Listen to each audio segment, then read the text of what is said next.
start imagining things. I am getting things started a few minutes early this evening.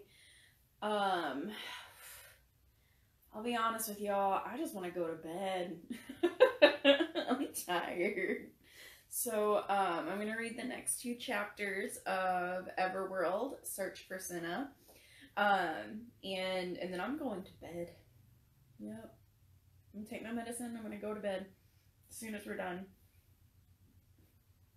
As always, there is a trigger warning for the entirety of this book series. I do not read ahead, so I don't know what specifically is going to be happening in the chapters we're going to read tonight, but please, if there's something that you react very strongly to, fortify, get yourself ready, or go ahead and stop watching the video now, because there is a lot of trauma that our heroes, our main people, go through. So, without further ado, Chapter 20.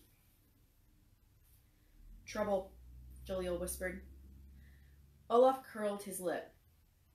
Well, my good trolls, what brings you here to a hall of men? This was apparently too subtle for the trolls. They stared blankly, confused. I looked for a way out. Reaching any exit would involve getting past 100 armed Vikings. Helpless. Trapped. Nothing we could do.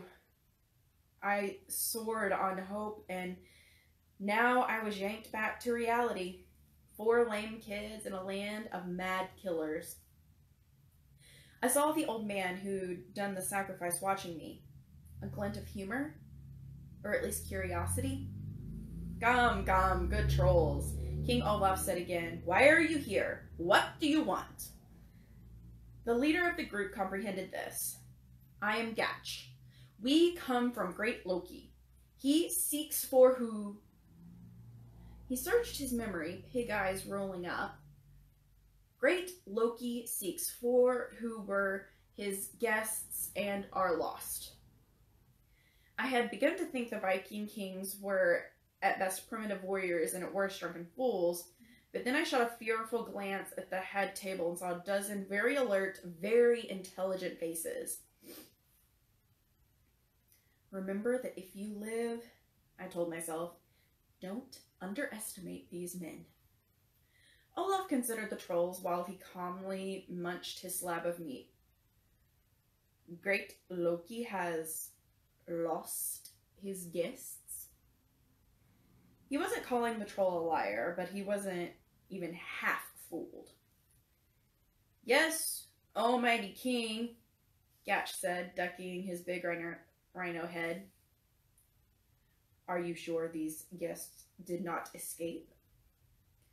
The troll answered hotly. No one escapes Great Loki's castle. It is guarded by loyal men and mighty trolls. Olaf nodded reasonably. That is certainly true. Yes, why, if Loki's prisoners were ever to escape, Great Loki would look foolish, eh? And, good friend troll, you're not calling Loki a fool, are you? All 4 trolls shook their heads. No, they sure weren't calling Loki a fool, but they weren't blind either. They kept glancing at the 4 of us. Those are Loki's guests, the lead troll said defiantly.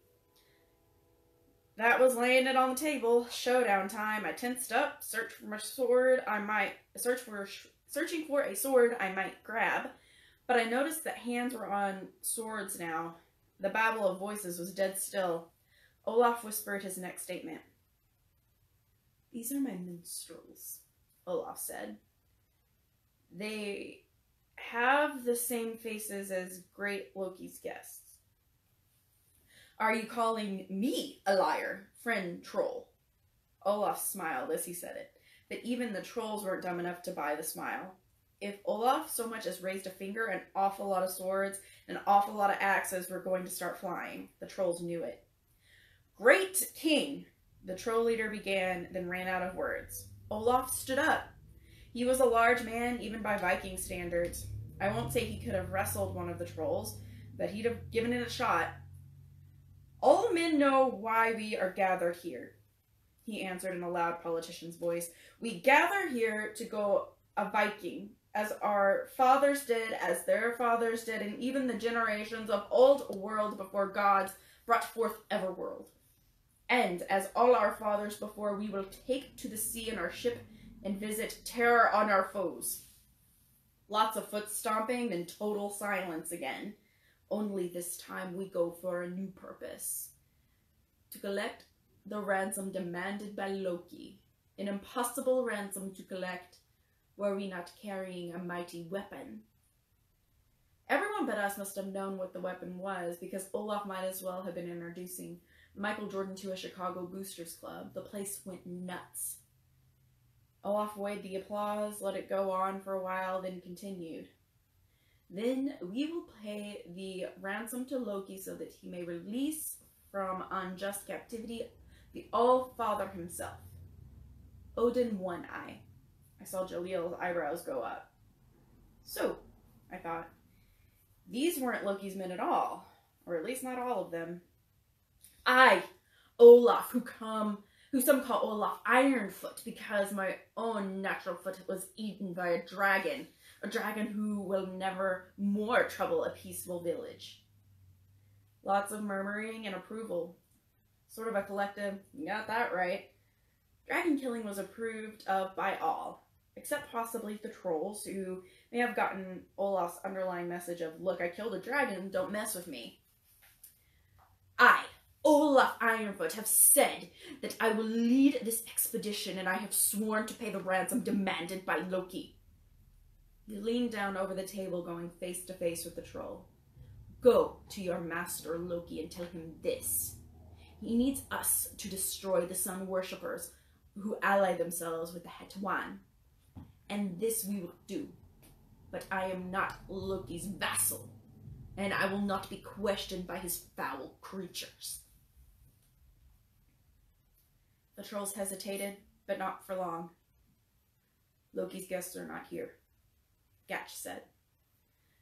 Olaf held his hands out placatingly. The genial host again. Exactly what I've been telling you. The trolls walked away, shoved a few guys just to act tough, then disappeared. The room breathed again. I breathed again. Hetwan, Jalil whispered to me. Yeah, I heard. At least one Hetwan had been with Loki, and it sounded as if that creepy alien spoke for the head of the Hetwan. Things were going on here that were over my head, not my concern. My concern was simple. Keep Olaf happy. Olaf happy meant me alive. Now give us a song again, Ironfoot commanded. More verses. We sang. I'd have sung anything for the big Viking. We sang the battle hymn of the Vikings about 20 more times, till the whole drunken, reeling assembly was singing along with us. Then April sang Killing Me Softly again, and it was a mass weepathon. Burly, violent men just boo-hooing and letting the tears run down without shame. This was not a bunch of guys worried about acting tough. They started tossing us slabs of meat, goat, horse, I don't know what they were. We ate the meat, even April, and quaffed the water, to the vast amusement of all. We expanded it to a whole routine. We'd lift bowls of beer up like we were going to take a drink, then pause, and the whole Viking host would hang in there, poised, ready, and then we turn up our nose and then grab the water instead. Jerry Seinfeld, on his best night, has never cracked up an audience like we did with our water drinking routine. The women and slaves would come crowding in to watch. We're a hit, Christopher said. If these guys had cable, we'd be getting our own HBO special by the end of the week. The Vikings partied till what had to be 3 a.m., but by then slaves were patiently distangling heaps of passed out bodies, then hauling them off on stretchers. The great hall reeked of stale beer, vomit, urine, wood smoke, tobacco, meat, and sweat. We were passing out from exhaustion by the time Olaf himself finally slumped face down on the table, signaling the end of the party. They carried the big black Viking off on a section of table. A nearly sober Thorolf came to collect us. He marched us out of the town and into the forest. It was a forest from Grimm's fairy tale. A forest of black trees and blacker shadows. Distant wolves howled, plaintive. Nearer, sometimes so close I felt I could reach out and touch them. Glittering eyes blinked, watching us, considered us, lusted after the marrow in our bones. Thorolf seemed unafraid, but he kept a firm grip on his axe, and once raised it from his shoulder, feeling the weight, sending the message.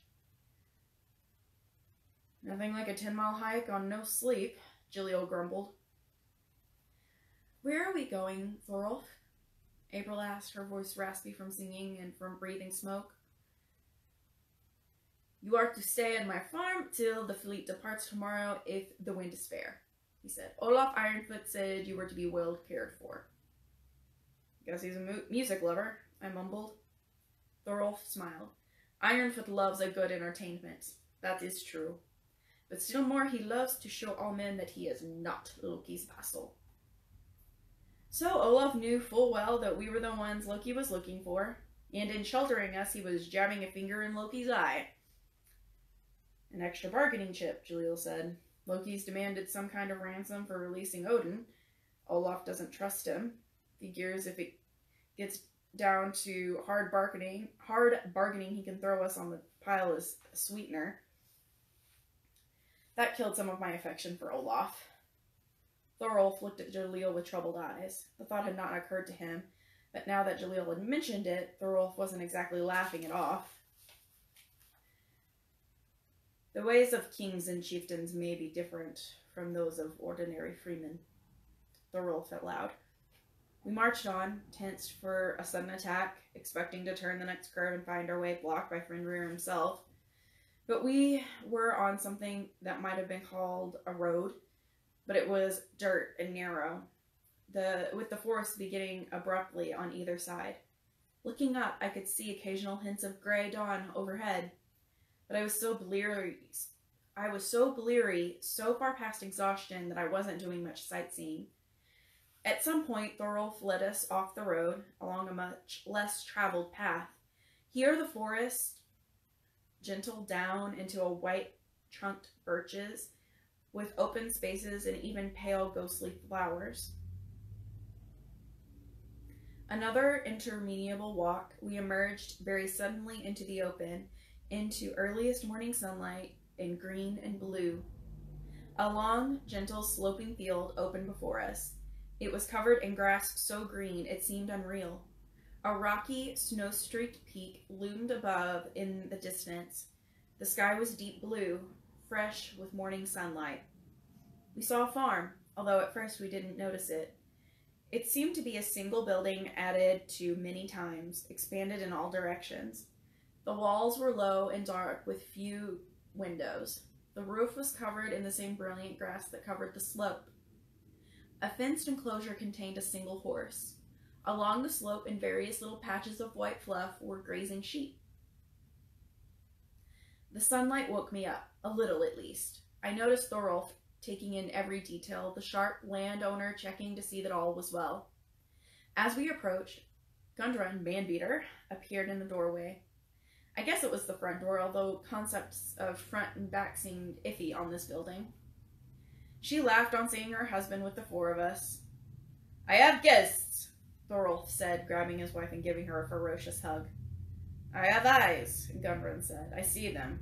They can stay with the gals. Are you hungry? This last directed at us. No, ma'am, I said, just tired. It is tiring work entertaining kings, Gundrun said. And more tiring still escaping Loki's castle, Thorolf said. Gundrun blanched.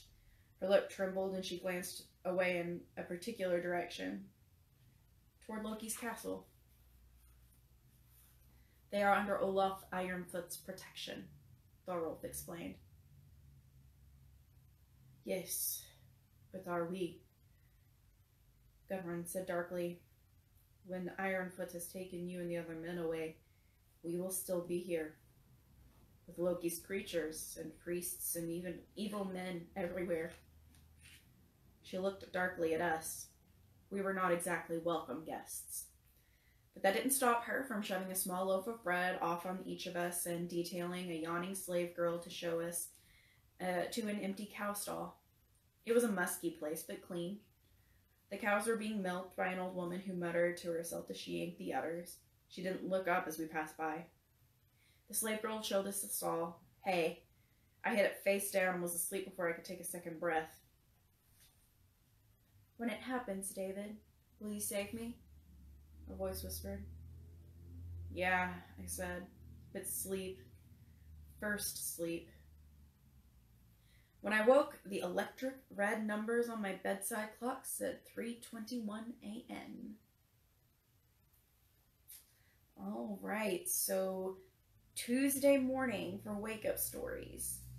We will start with chapter 22 and continue to learn more about why when they go to sleep in Everworld, they wake up in our world. And we'll find out what else happens to them. So good night. I'm going to bed. You go to bed too. Everyone get some rest. And we're going to start the week on a good, rested note tomorrow morning. See y'all later. Good night.